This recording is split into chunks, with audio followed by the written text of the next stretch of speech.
Hi everyone. So let us solve today's problem of the day, that is first element to occur k times. Okay, so let us go through the problem first.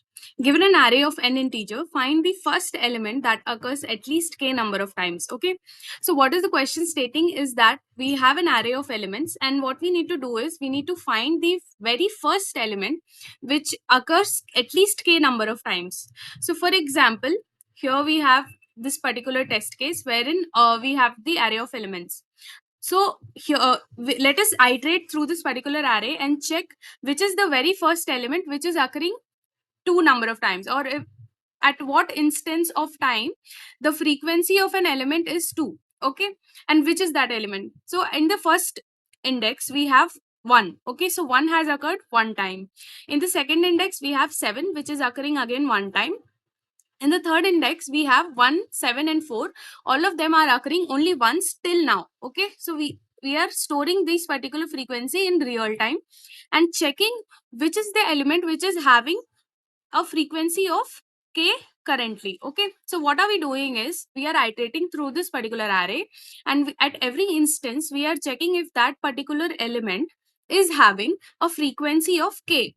If it is having a frequency of k, then we will simply return that particular element. Okay, so let us continue our iteration. Then we are at index 4, where we have all these particular frequency. So 3 is also occurring one time. So once we come to index 5, okay, so we have again 4. So here we see that 1 is occurring one time, 7 is occurring one time, and 4 is occurring two times, which is where 2 is the value of k, right? 2 is the value of k. So in this case, what we are doing is we will simply return the value 4 as our answer. All right. So what is the logic behind this particular? What is the intuition? Is that we are having an array, right? So what we'll do is we will have a data structure such as map.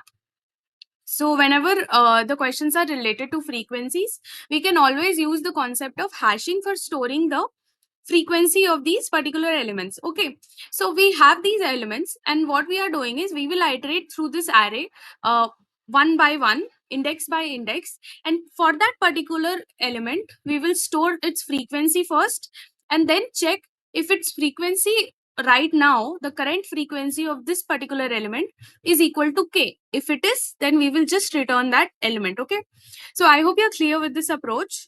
I'll just quickly show you the code.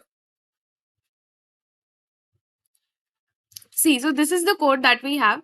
We have taken a map and we are iterating through the array, and at every point we are storing the current element's frequency and also checking if the frequency of current element is equal to k. Okay, so if it is equal to k, we will just return that element, else we will return -1, that no any element, like no element is having the frequency as k. Okay, so this was the whole concept and logic. I hope you're clear with this approach. Thank you.